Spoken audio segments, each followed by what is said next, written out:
Sunan Tirmizi dah.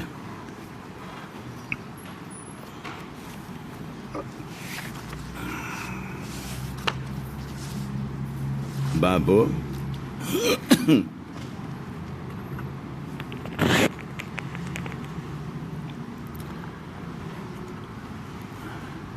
Babu ma jaa anna tasbiha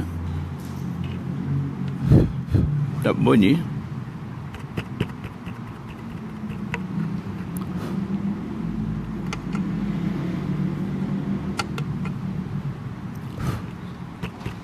Tak bunyi. Tak bunyi. Babu ma jaa tak juga. Babu ma jaa tak bunyi. Babu ma jaa anna tasbiha lirrijal, situ.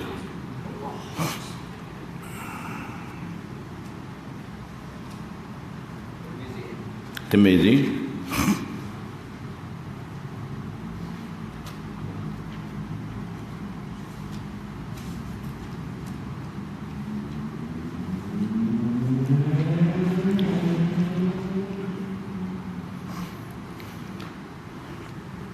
Bismillahirrahmanirrahim. Babu ma jaa anna tasbiha lirrijali wa tasfiqa linnisa. Bab ini datang berkenaan dengan tasbih, ucap subhanallah. Ucapan seperti itu adalah bagi kaum lelaki. Maksudnya apabila berlaku sesuatu, misal kata imam tu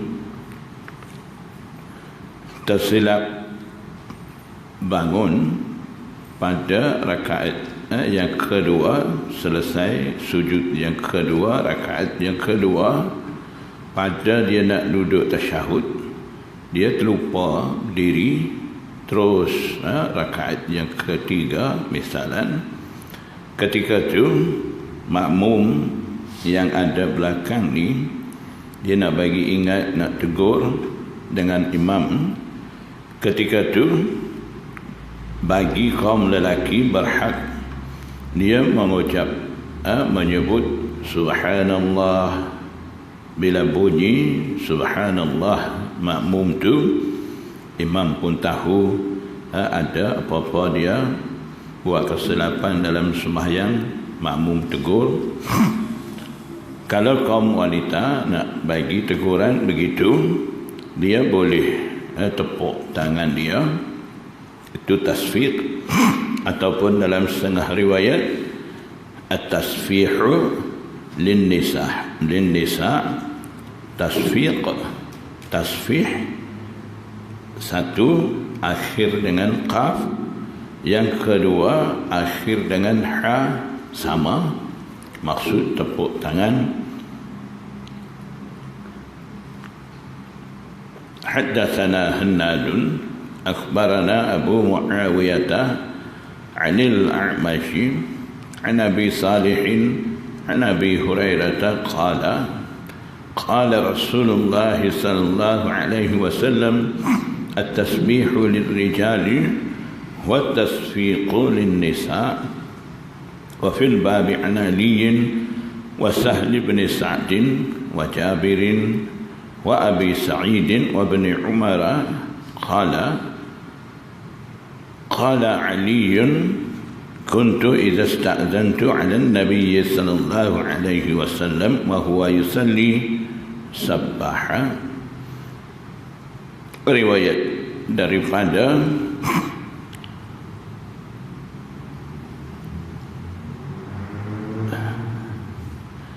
Abdullah bin Umar, dia kata Sayyidina Ali kata, apabila saya meminta izin, minta kebenaran untuk menghadap Nabi sallallahu alaihi wasallam. Ketika itu Nabi sallallahu alaihi wasallam sedang sembahyang. Nabi sallallahu alaihi wasallam ucap subhanallah, maksudnya bagi ingat kepada yang minta izin dia tu sedang sembahyang. Jadi orang sedang sembahyang nak bagi peringatan apa-apa kepada orang lain, dia boleh ucap subhanallah. Kalau wanita boleh dia tepuk tangan. Kalaulah apa-apa imam tu ada buat kesilapan, begitu juga ketika itu pun boleh tegur dengan cara tasbih ataupun tasfiq. Qala Abu Isa hadithu Abi Hurairah hadithun hasanun sahihun wal amalu alaihi inda ahli ilmi. Hadis yang kita baca sani at-tasbihu lirrijal wa tasfiqu lin-nisa' ni hadis hasan lagi sahih dan beramal menurut hadis ni di sisi ulama.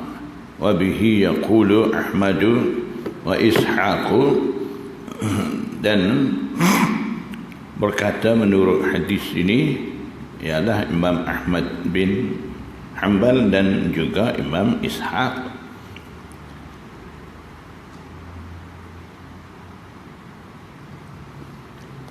Jadi dalam hadis ini, dalam riwayat ini, kalau kita tengok balik dalam sanad tu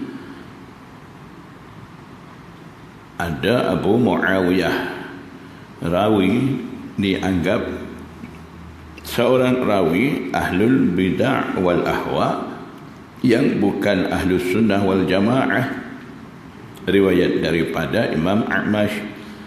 Jadi berkenaan dengan Abu Muawiyah ni dah dulu pun saya cerita dah, dan juga kaedah pengambilan daripada rawi bukan ahlus sunnah wal jamaah itu pun dah bagi tahu.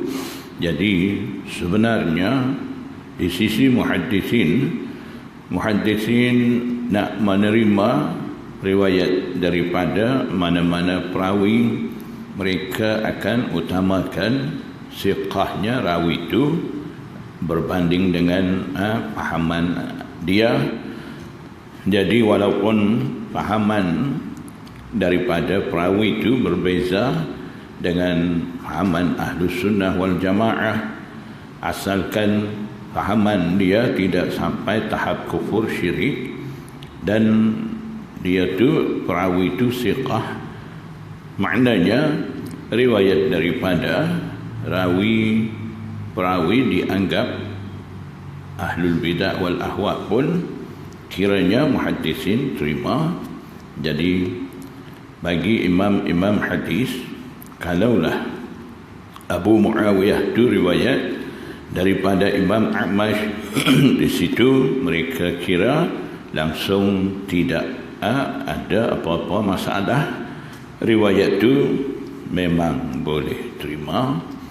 Yang kedua, matan hadis kalau kita tengok sama dengan Imam Tirmizi sebut dalam Tarjumatul Bab tu, at-tasbih lirrijal wa tasfiq lin-nisa, dalam hadis pun sama. Itu adalah satu uslub, satu cara Imam Tirmizi.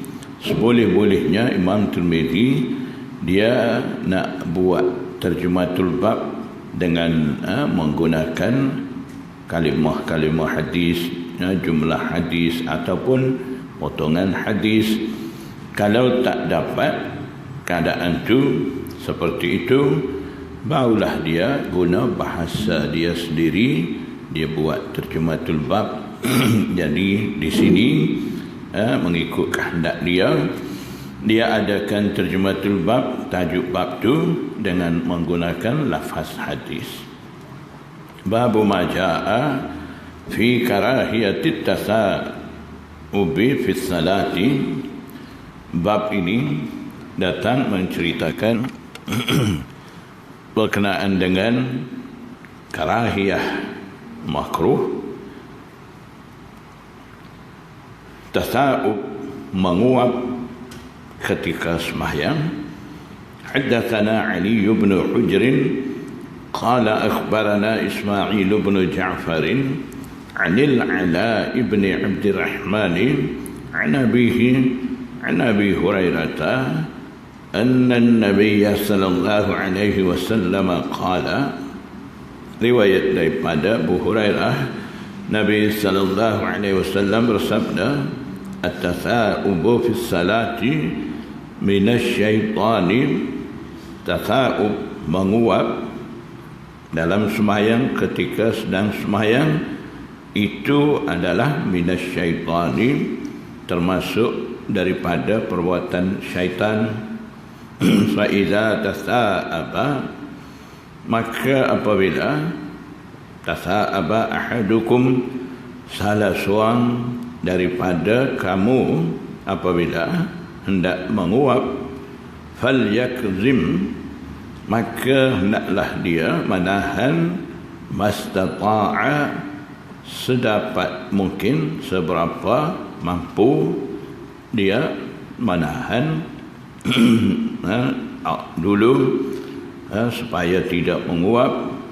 Kalau tak dapat menahan, menguap juga, tutup mulut tu dengan tangan, supaya syaitan tidak dapat lalu masuk ke dalam tubuh manusia.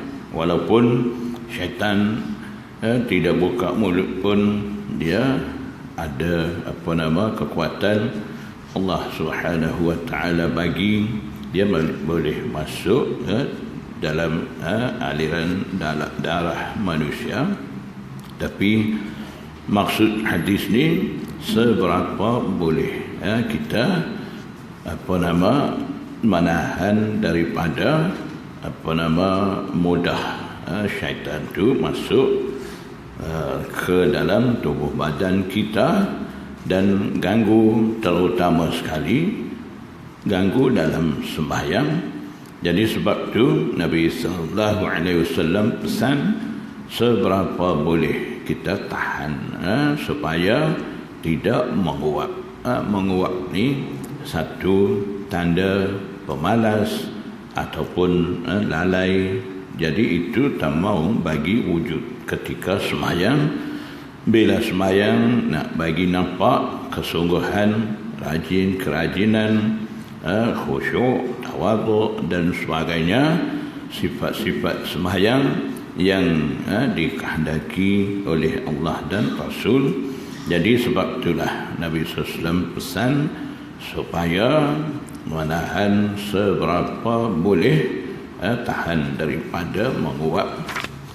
Wa fil babi an Abi Sa'id al-Khudri wa jaddi Adi ibn Thabit qala Abu Isa hadits Abi Hurairah haditsun hasanun sahihun wa qad kariha qaumun min ahli al-ilmi tasa'uba fi salati.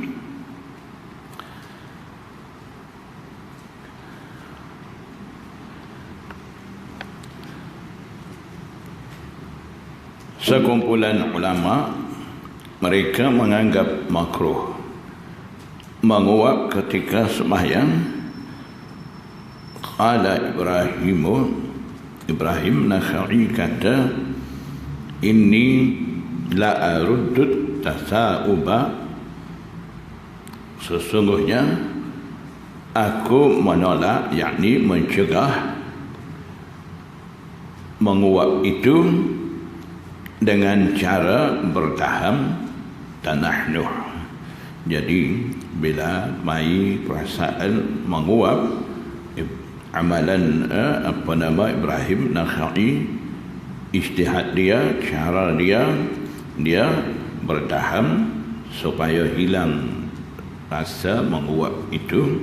Jadi itu sah di sisi Ibrahim Nakhai, dan berkenaan dengan mastata'a, setakat mana kita ada kemampuan kita tahan daripada menguap tu.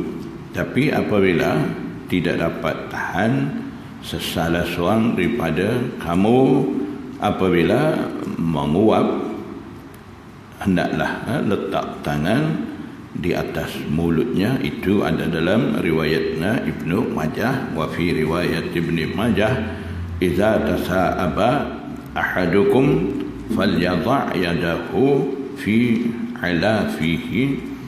Apabila salah seorang daripada kamu menguap, maknanya dah tak tahan menguap juga, boleh, tapi letak tutup mulut tu dengan tangan. Letak tangan atas mulut. Itu cara menguap ketika sembahyang. Babu ma jaa anna salatal qa'idi 'ala nisfi min salatil qa'imi. Bab ini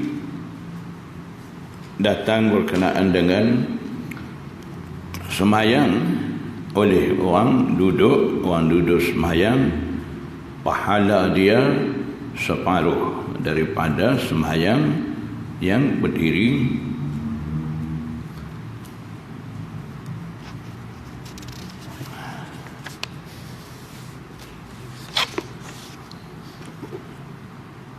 حدثنا علي بن حجر أخبرنا عيسى بن يونس أخبرنا الحسين المعلم عن عبد الله بن بريدة عن عمران بن حسين قال سألت رسول الله صلى الله عليه وسلم عن صلاة الرجل وهو قاعد.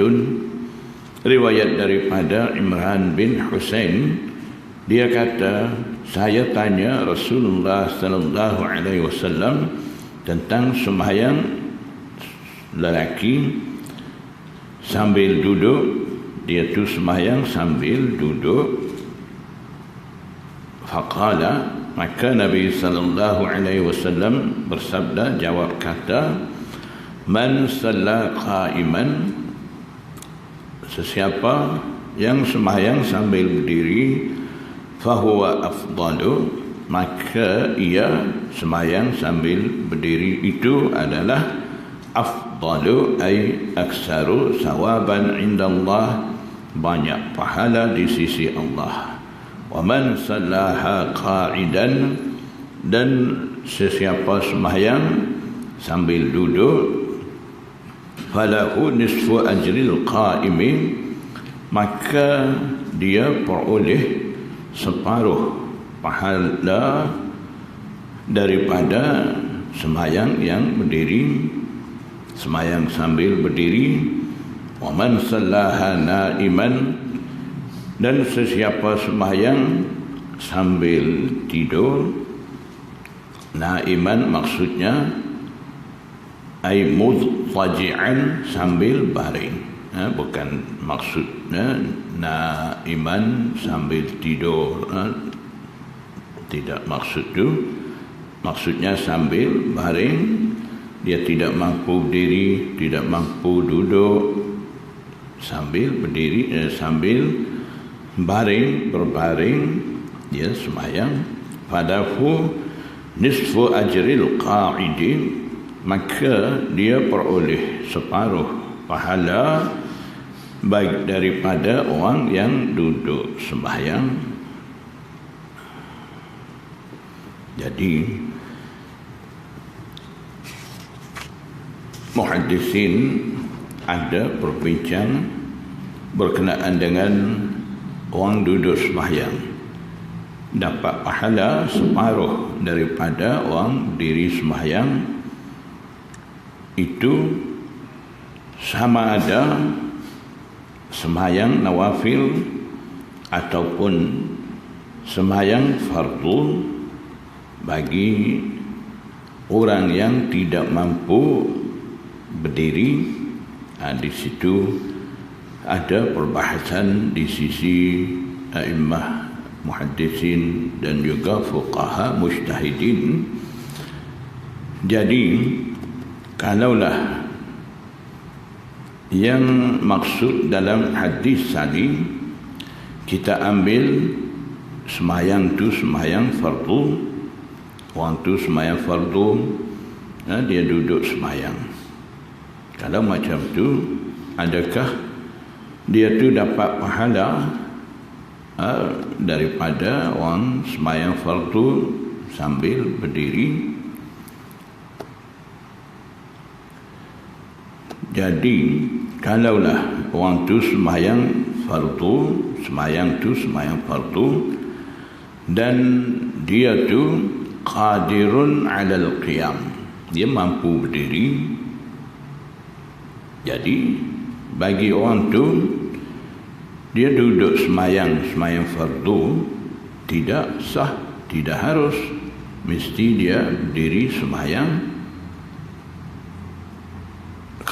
Kalau kita kata dia tu semayang fardu tapi dia ni tidak mampu berdiri, dia duduk semayang, adakah orang tu boleh separuh pahala daripada yang berdiri sembahyang tu? Jadi mengikut maslak daripada jumhur, orang tu sembahyang dalam keadaan dia duduk sembahyang fardu disebabkan dia tidak mampu berdiri itu, di situ dia tidak akan dapat kekurangan dalam pahala sembahyang tu, sebab masa tu dia kira ma'zur, orang uzur. Jadi orang yang ada uzur, dia tak mampu berdiri, bila dia duduk sembahyang dia akan dapat pahala sepenuh. Tidak kata disebabkan dia tu duduk sembahyang dia akan dapat pahala separuh daripada orang sembahyang berdiri. Maknanya itu perkara-perkara seperti itu tidak timbul dalam sembahyang fardu. Kalau begitu, katalah kita ambil maksud salatul qa'id ala nisfi min salatil qa'im sani, kita ambil maksud bagi orang yang sembahyang nawafil dan juga dia ni tidak ada apa-apa keuzuran. Kalau begitu, kalau ambil maksud tu, maknanya orang tu tidak ada apa-apa keuzuran, dia sembahyang sunat, sembahyang nawafil dalam keadaan dia duduk. Kalau begitu, bagi dia pun tidak akan dikira separuh pahala sani yang maksudnya dalam hadis tu, sebab bagi orang yang tidak uzur, tidak ada uzur,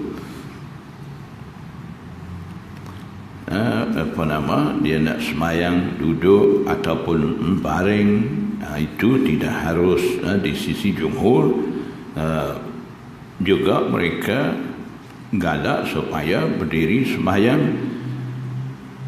tapi di sisi Imam Hasan Basri mengikut maslak dia, orang sembahyang nawafil walaupun dia tidak ada uzur apa-apa, dia nak sembahyang nawafil sama ada dia duduk sembahyang ataupun baring sembahyang harus. Di sisi Imam Hasan Basri. Di sisi jumhur, orang tu kalau tidak ada apa-apa keuzuran, jumhur mau orang tu juga sembahyang sambil berdiri, tak perlu dia duduk ataupun baring.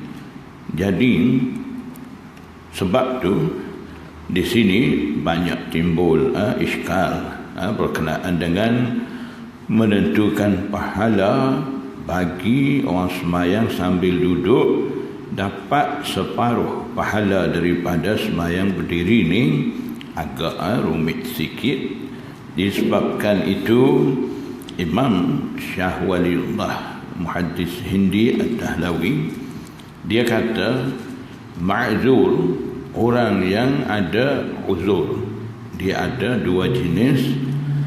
Satu, dia ni uzur langsung dia tidak mampu nak berdiri sembahyang dan juga dia ni tidak mampu nak duduk sembahyang. Itu satu jenis keuzuran bagi orang yang mempunyai uzur. Jenis yang kedua, orang yang mempunyai uzur ni dia mampu nak berdiri, dia boleh, tapi nak boleh berdiri sembahyang tu memang berat bagi dia. Gerak-geri sambil berdiri dia nak buat, mungkin dia kena tahan sakit badan dia, ataupun takut terjatuh sambil dia rukuk sujud, takut keadaan dia ada masyaqqah dan juga ada kesusahan bagi dia. Jadi itu satu jenis orang yang mempunyai uzur.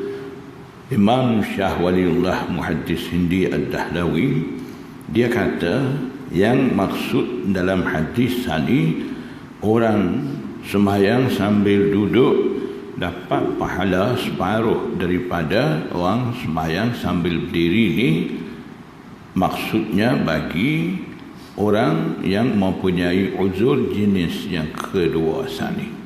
Maknanya dia tidak mampu berdiri. Kalau nak boleh berdiri pun dalam keadaan begitu berat, dia kena tahan berdiri. Sebab tu dia tidak mampu berdiri, dia akan duduk sembahyang. Orang itulah maksud dalam hadis tu. Jadi sengaja orang tu sihat, tidak ada apa-apa masalah, sembahyang fardu nak duduk sembahyang, itu tidak kira pahala sani. Kiranya sembahyang dia pun tak sah, sebab fardu ni mesti berdiri. Kalau sembahyang sunat, sembahyang nawafil pun kalau mampu berdiri, di sisi jumhur tidak harus dia duduk sembahyang, berdiri juga afdal. Jadi disebabkan itu ulama muhaddisin, fuqaha mujtahidin ambil maksud hadis ni bagi orang yang tidak mampu berdiri, dan kalaulah dia nak sembahyang sambil berdiri pun agak masalah, muskil bagi dia, masyaqqah, menanggung masyaqqah bagi dia. Jadi orang seperti itulah bila sembahyang sambil duduk dia akan dapat pahala yang sebut dalam hadis ni. وفي الباب عن عبد الله بن عمرو وأنس والسائب قال أبو عيسى حديث عمران بن حسين حديث حسن صحيح، وقد روي هذا الحديث عن إبراهيم بن طهمان بهذا الإسناد إلا أنه يقول، kecuali dia yakni Ibrahim bin Tahman kata عن عمران بن حسين قال سألت رسول الله صلى الله عليه وسلم عن صلاة المريض. Imran bin Husain kata dalam riwayat ni, saya tanya Rasulullah sallallahu alaihi wasallam tentang sembahyang orang yang sakit. Faqala salli qa'iman. Nabi sallallahu alaihi wasallam jawab kata, orang sakit tu pun sembahyanglah sambil berdiri. Jadi afdal bagi dia walaupun sakit demam, kalaulah dia mampu berdiri, berdirilah sembahyang sambil berdiri. Fa illam tastati' fa qa'idan, maka dia tidak mampu berdiri, barulah dia sembahyang sambil duduk. Fa illam tastati' fa ala janbin, maka jika dia tidak mampu sembahyang sambil duduk, boleh ya, dia sembahyang atas lambung, maknanya sambil dia baring di atas lambungnya kanan sambil menghadap muka ke arah kiblah, kemudian dia sembahyang. Itu bagi mereka yang uzur, sakit demam, cara itu. Jadi orang-orang seperti itu akan peroleh pahala yang sebut dalam hadis sani.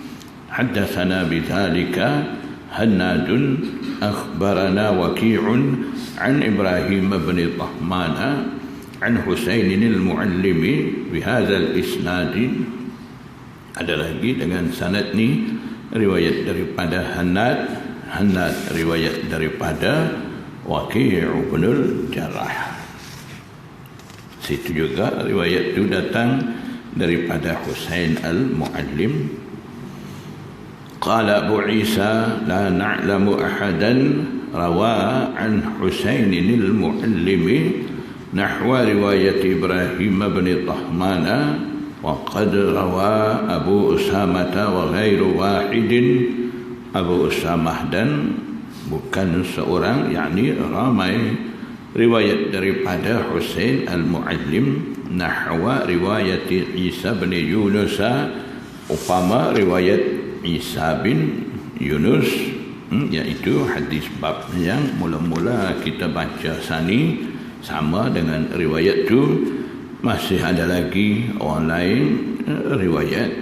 Jadi nahwa riwayati, tidak tulis misla riwayati, itu bermakna riwayat yang datang dalam sanad-sanad kemudian tu semakna dengan hadis bab tadi. Mungkin lafaz hadis tu agak berbeza. Wa makna hadzal hadis, dan maksud hadis ini maksudnya hadis al-mazkur awalan min tariq Isa bin Yunus an al-Husain al-Muallim tadi.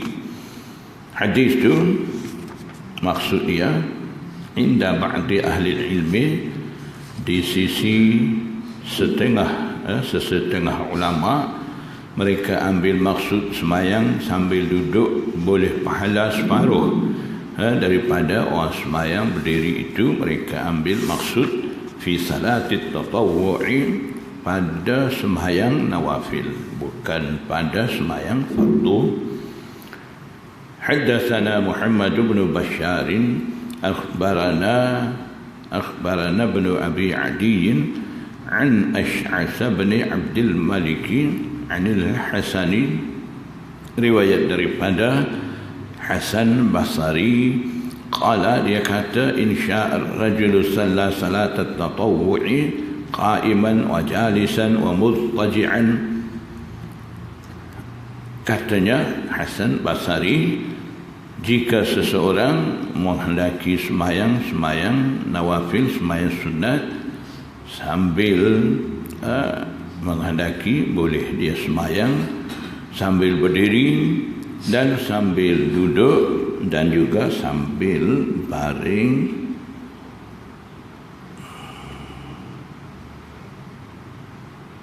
Jadi itu pendapat daripada Hasan Basri, agak berbeza dengan pendapat jumhur yang dah sebut tadi.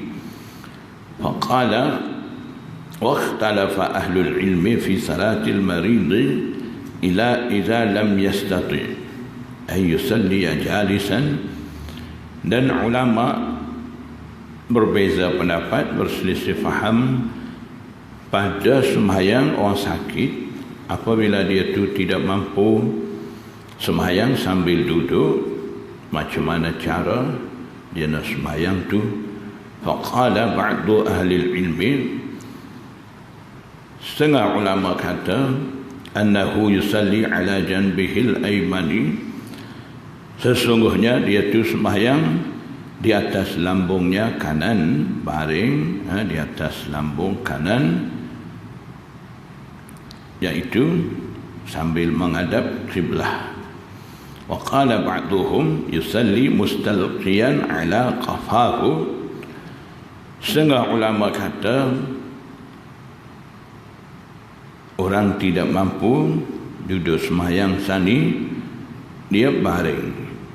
Yusalli mustalqiyan, dia berbaring ala qafahu, di atas bahagian belakang kepalanya. Maksudnya qafa ni makna dia muakhirul ra'si. Qafa alif sani, qafa makna muakhirul ra'si, bahagian belakang kepala letak di atas lantai, maknanya tidur baring begitu.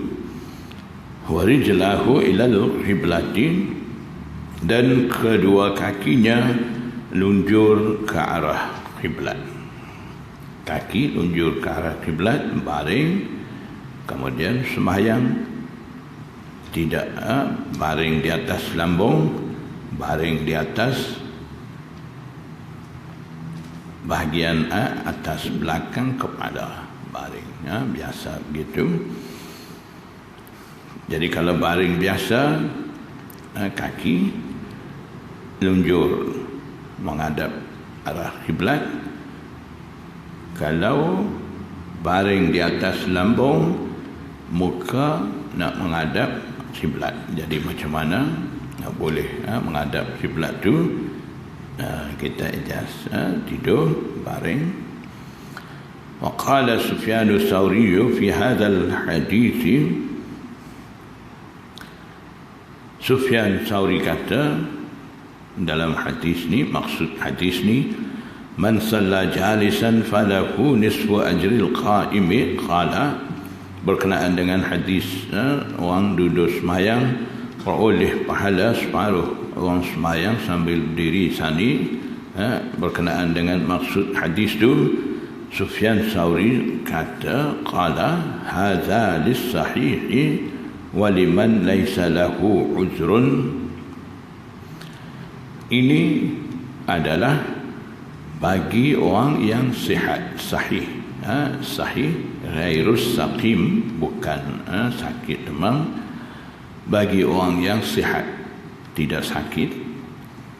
Dan juga waliman laisa lahu uzrun, bagi mereka yang tidak mempunyai keuzuran. Jadi pendapat Imam Sufyan Tsauri di sini agak bercanggah dengan pendapat jumhur.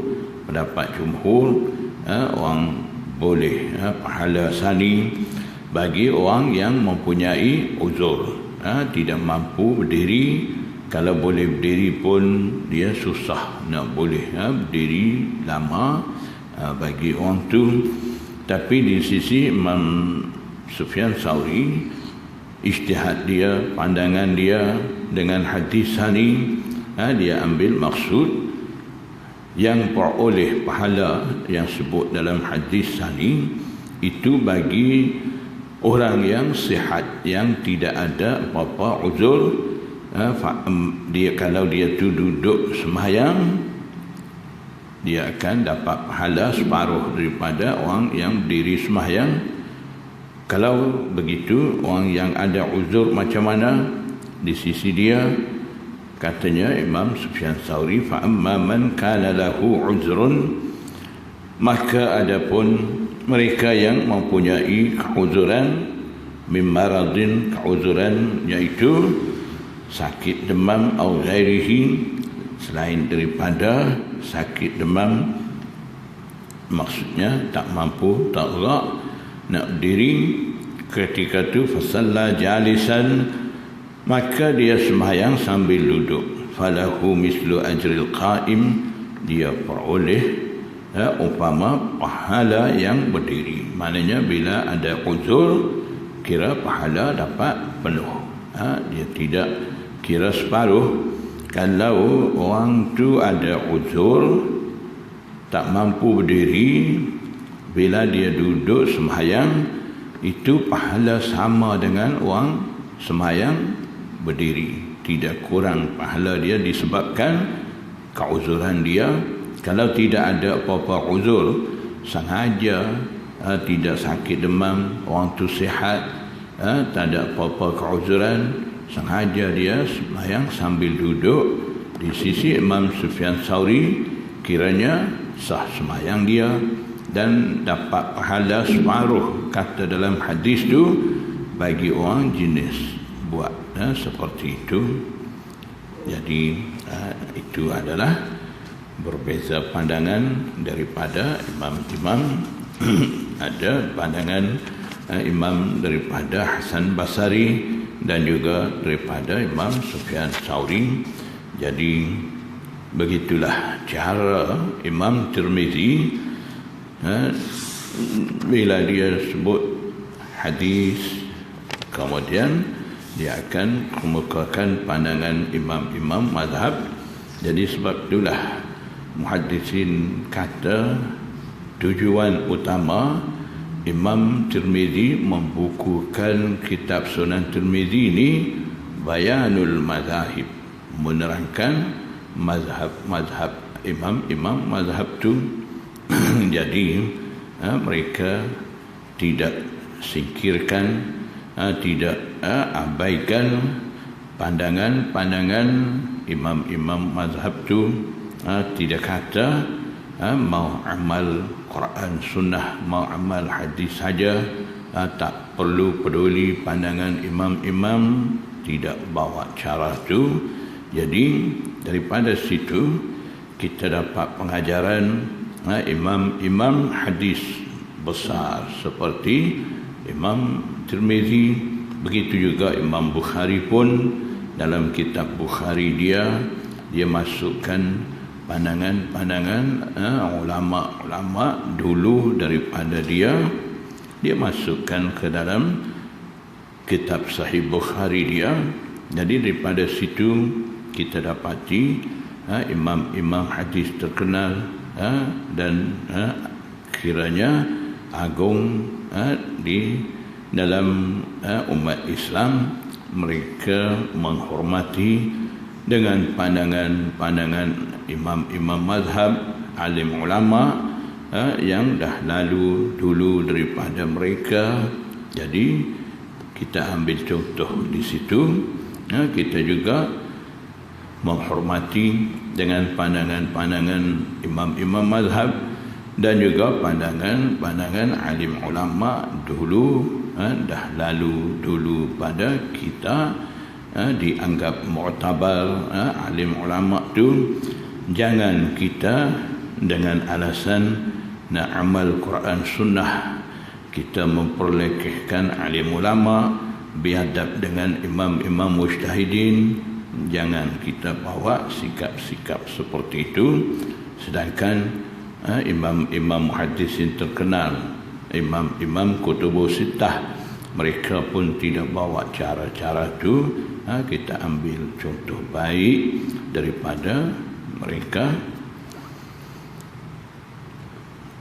Babun fi man yatatawwa'u jalisan.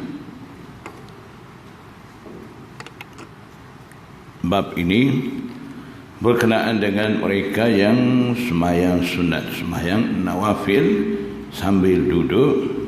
Haddatsana al-Ansari akhbarana Ma'nun akhbarana Malik bin Anas an Ibn Shihab an Sa'ib bin Yazid an al-Muttalib bin Abi Wada'at as-Sahmi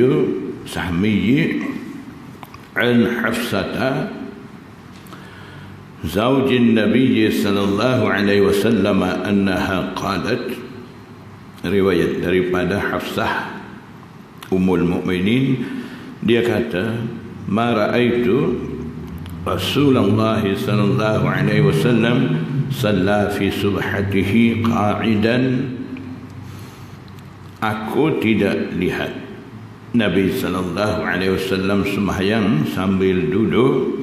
Fi subhatihi ay fi nafilatihi, pada sembahyang nawafilnya, sembahyang sunatnya sambil duduk.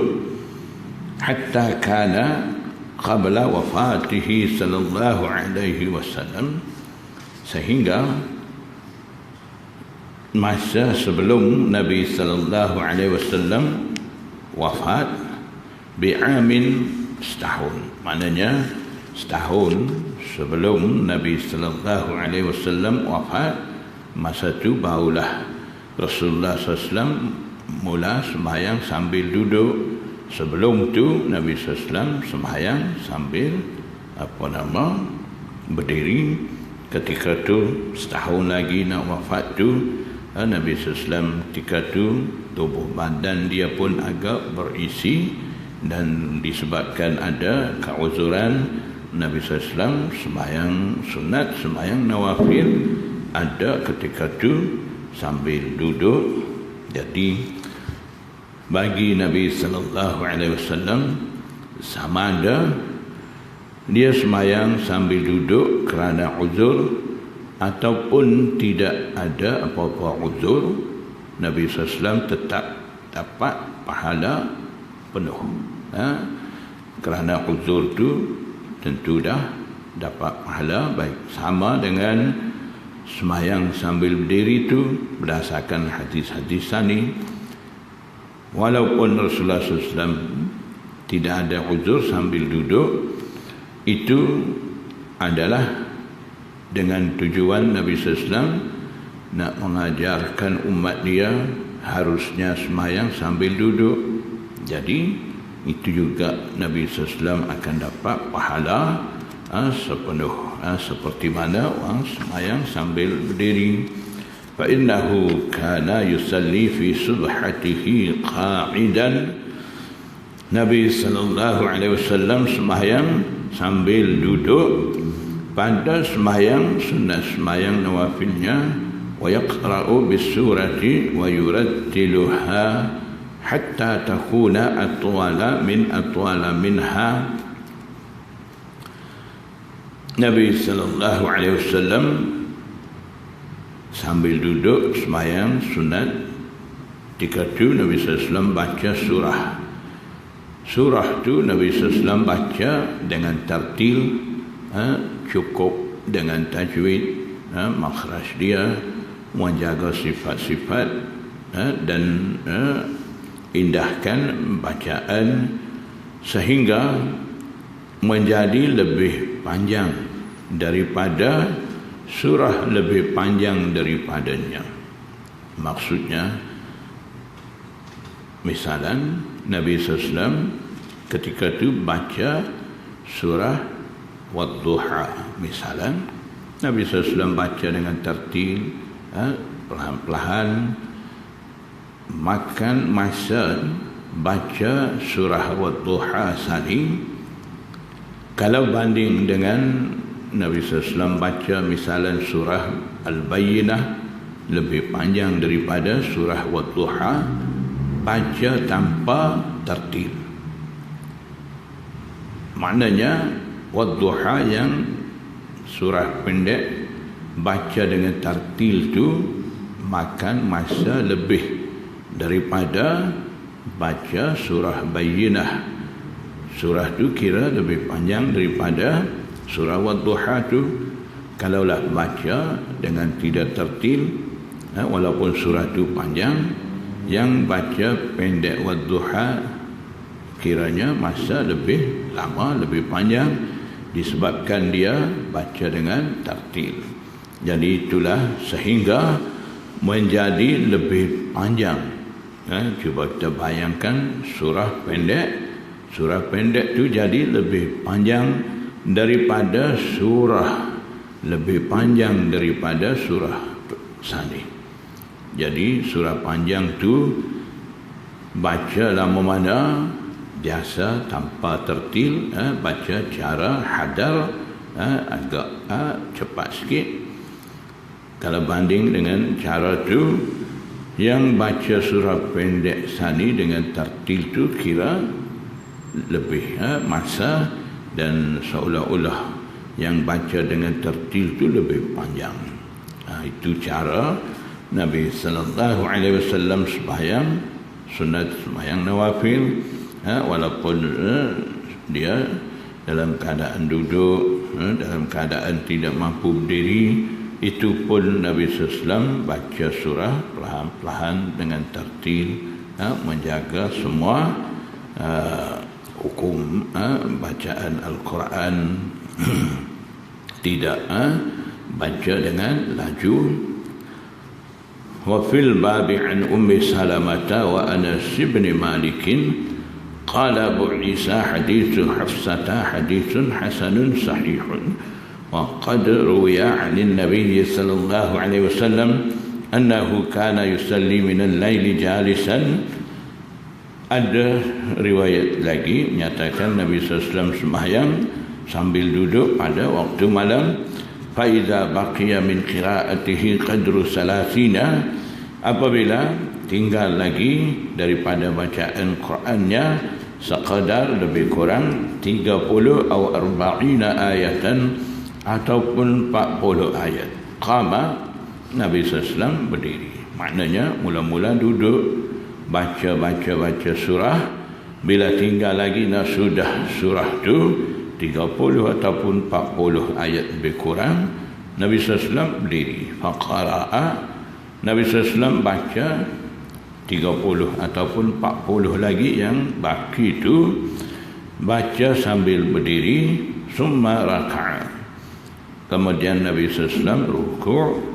Summa sana'a fi raka'ati tsaniyati, maksudnya ruku', kemudian terus sujud.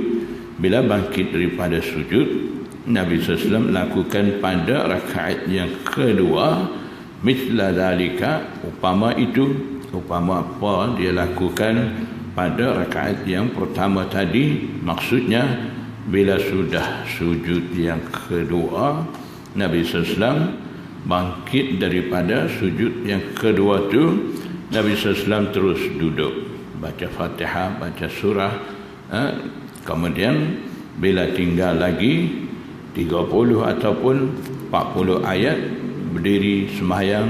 Daripada berdiri itulah rukuk, sujud, kemudian duduk, tahiyat.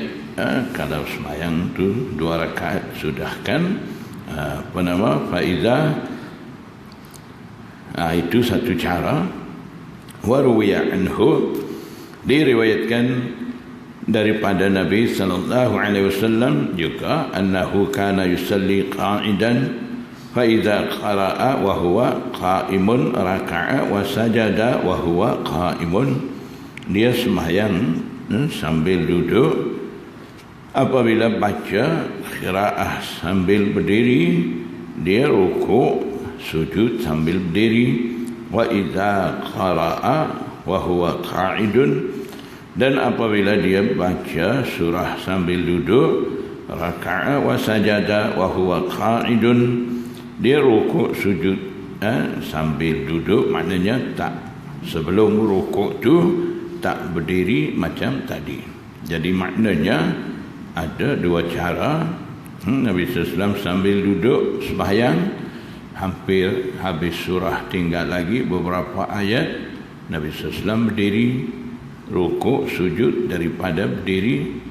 Dan ada juga Nabi SAW sembahyang sambil duduk, baca qiraah sambil duduk, kemudian bila hampir nak habis surah tu, Nabi SAW tak berdiri supaya tadi, terus dia duduk bagi sudah surah tu. Kemudian daripada sambil duduk itulah Nabi SAW rukuk sujud. Jadi ada 2 cara Nabi SAW sembahyang sunat, sembahyang nawafil.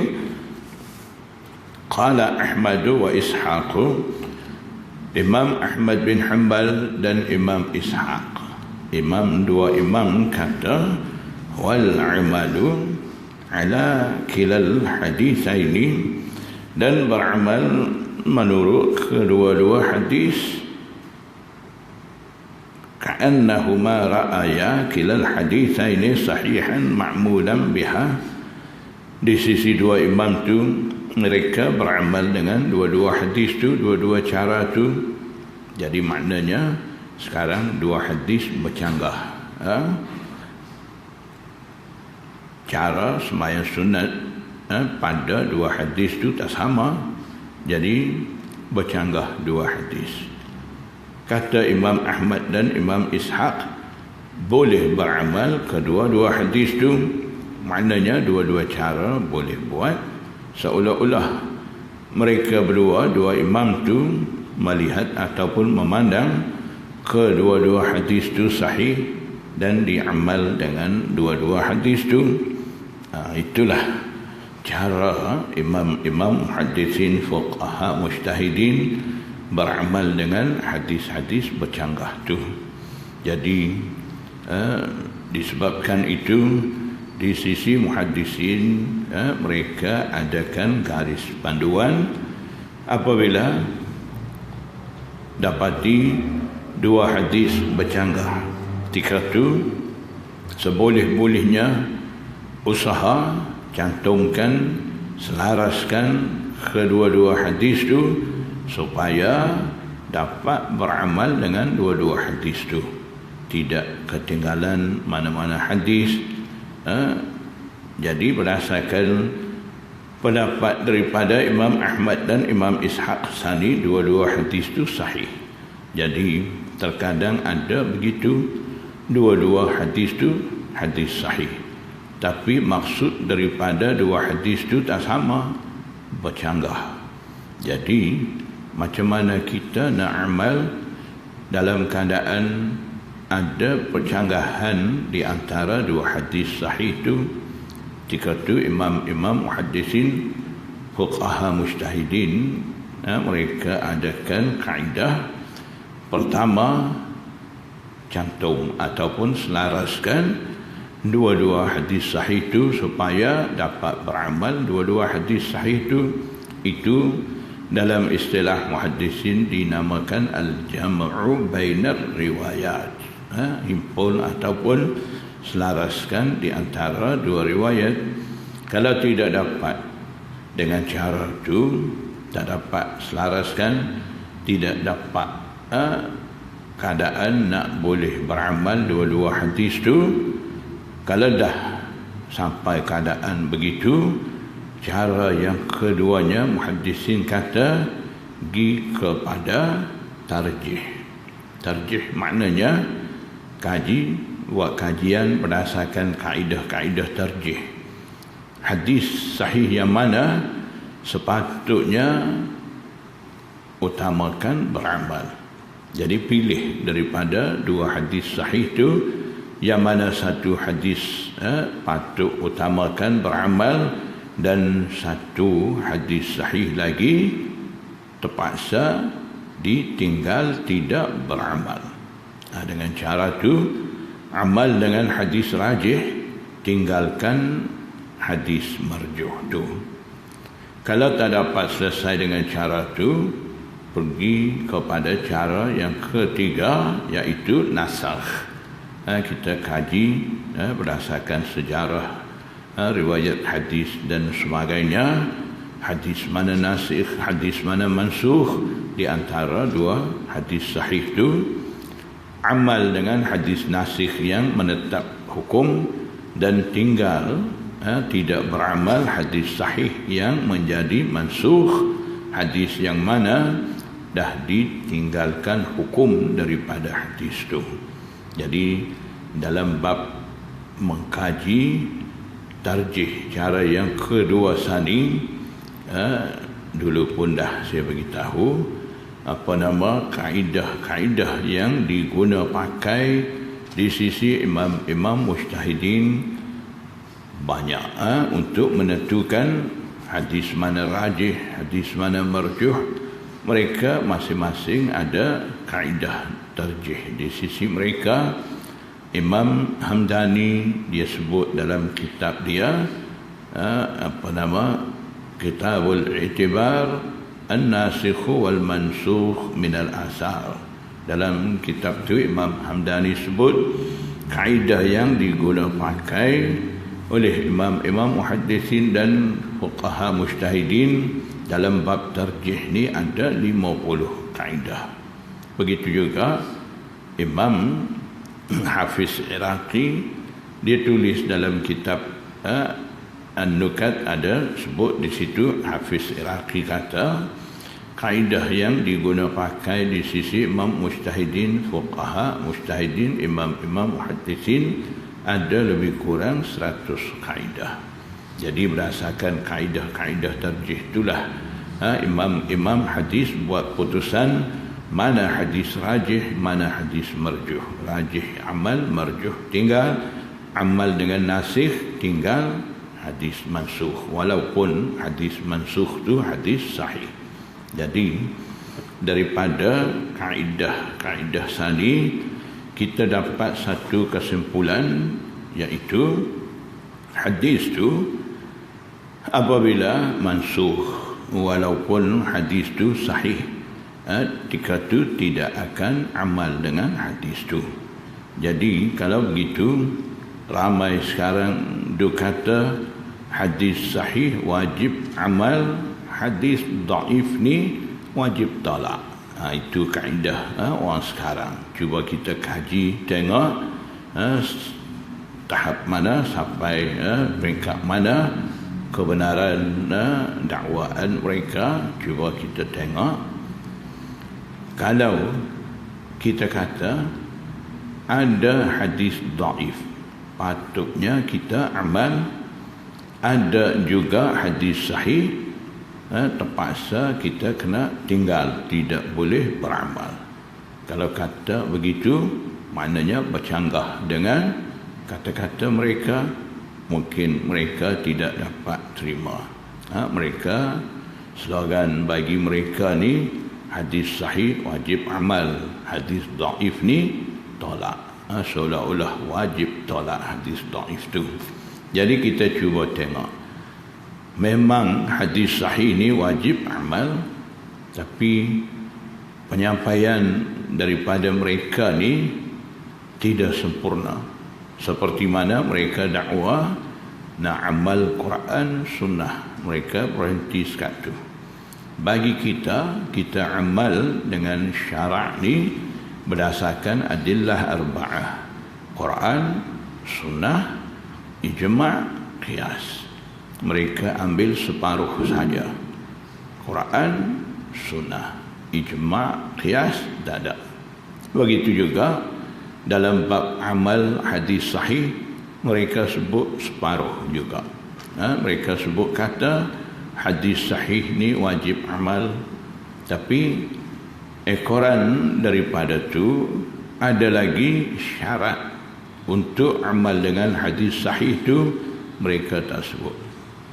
Jadi kita sekarang kena tahu, untuk kita beramal dengan hadis sahih, wajib amal hadis sahih ni, di situ ada dua syarat.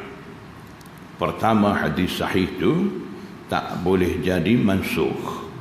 Kalau hadis sahih tu hadis mansukh, ketika tu hadis sahih sani tidak wajib kita amal. Bermakna hukum daripada hadis tu dah pun ditinggal, tidak amal, jadi tak perlu dah kita amal. Apalagi hadis mansukh, dalam Quran pun ada ayat mansukh, hukum daripada ayat tu dah ditinggal, tak perlu kita amal, hanya kita baca tilawah, dapat pahala duduk situ. Jadi hadis pun macam tu. Syarat pertama, wajib kita amal dengan hadis sahih ni.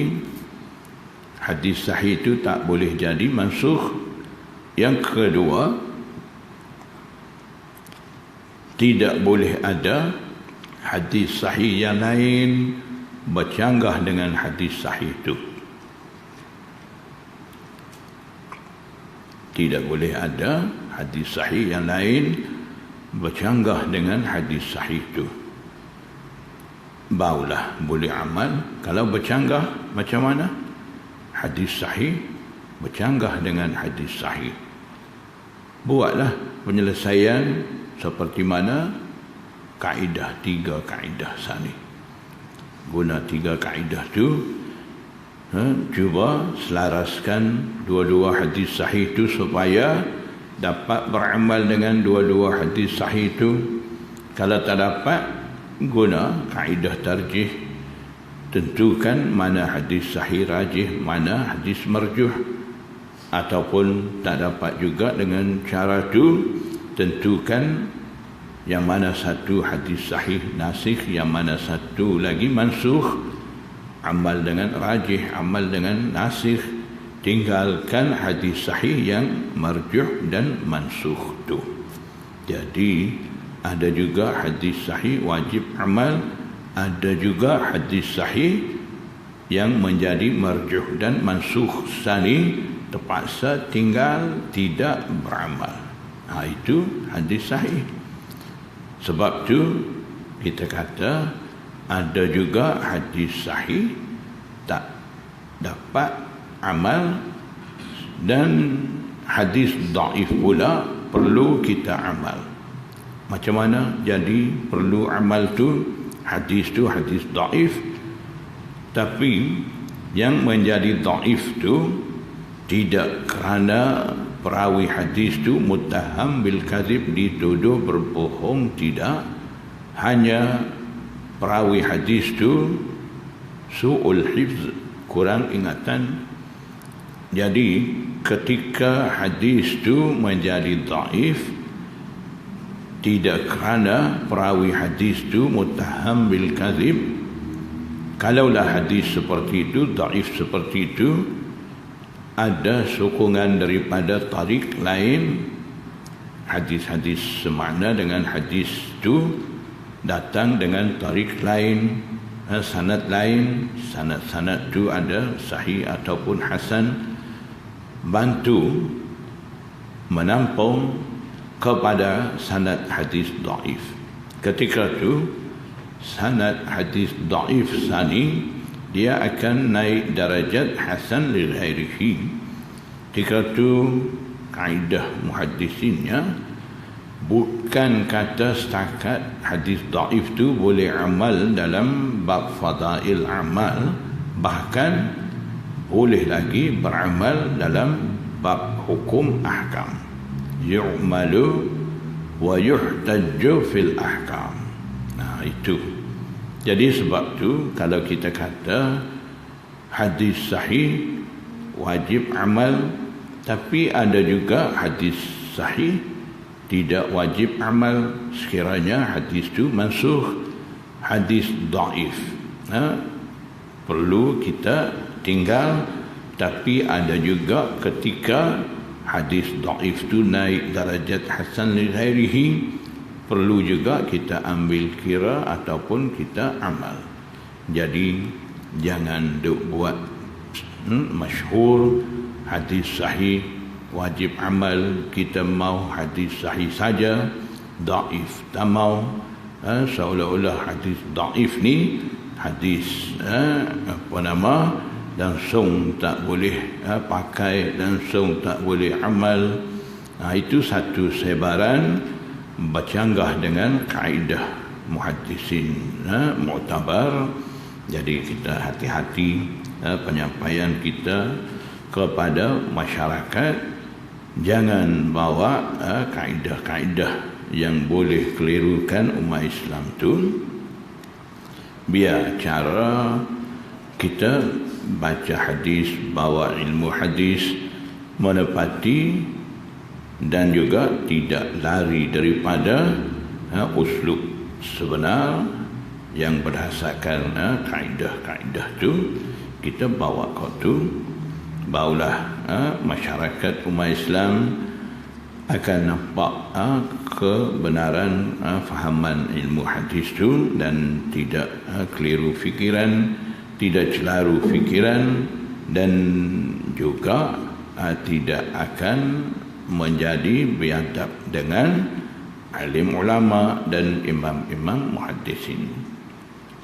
Haddatsana al-Ansari akhbarana Ma'nun akhbarana Malik an Abi Nadr an Abi Salamah an Aisyah radhiyallahu ta'ala anha anna an-nabiy sallallahu alaihi wasallam kana yusalli jalisan fayaqra'u wa huwa jalisun فإذا بقي من قراءته قدر ما يكون 30 أو 40 آية قام فقرأ wa huwa qa'imun thumma raka'a wa sajada thumma sana'a fi raka'ati tsaniyati misla dhalika.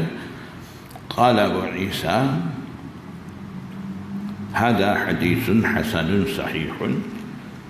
Ini satu cara sama dengan tadi.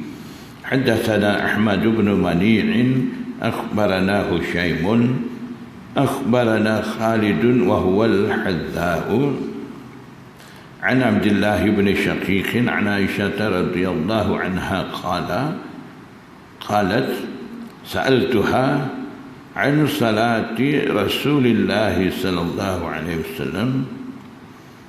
Jadi apa nama, Abdullah bin Syaqiq riwayat daripada Aisyah, bukan qalat. Qala Abdullah bin Syaqiq kata, sa'altuha, aku tanya kepadanya, pada Aisyah, tentang sembahyang Rasulullah SAW an tatawwu'ihi, sembahyang sunat, sembahyang nawafilnya.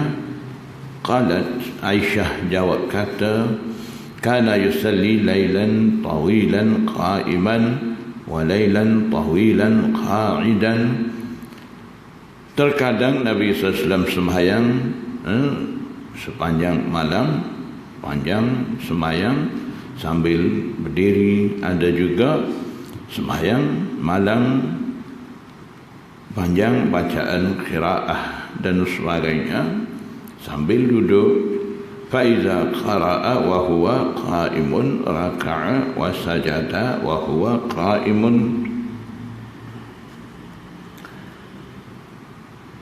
Apabila Nabi sallallahu alaihi wasallam baca Quran tilawah ketika sembahyang sambil berdiri, rukuk dan sujud sambil berdiri, maknanya daripada berdiri keadaan diri itulah pergi kepada rukuk dan sujud, buat rukuk sujud tu. Wa idza qara'a wa huwa jalisun raka'a wa sajada wa huwa jalisun. Dan apabila Nabi sallallahu alaihi wasallam qiraah sambil duduk, rukuk dan sujud, dia rukuk dan sujud sambil duduk.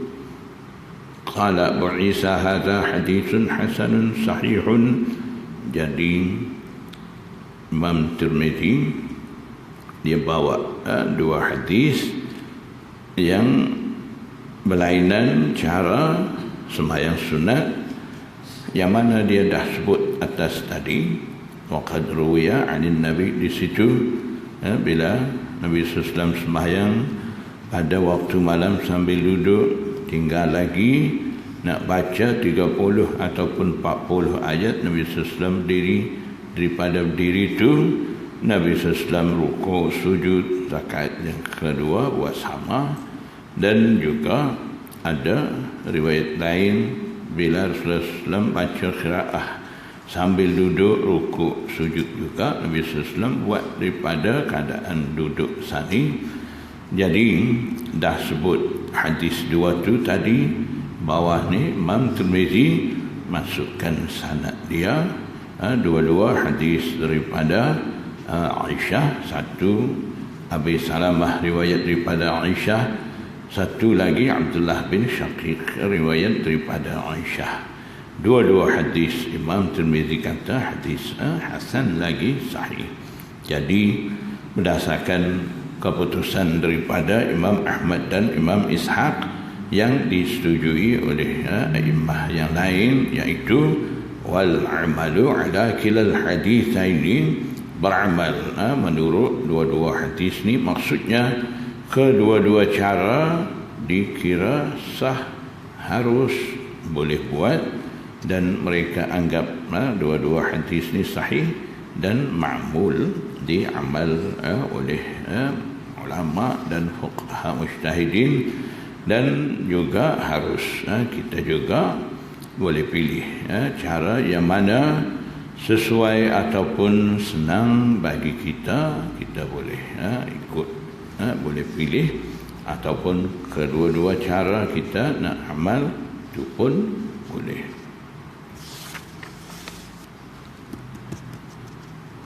Babu ma jaa أن النبي صلى الله عليه وسلم قال إني لأسمع بكاء الصبي في الصلاة فأخفف إن شاء الله. sambung. Wallahu a'lam. Subhanallah. Astaghfiruka wa atubu ilaik.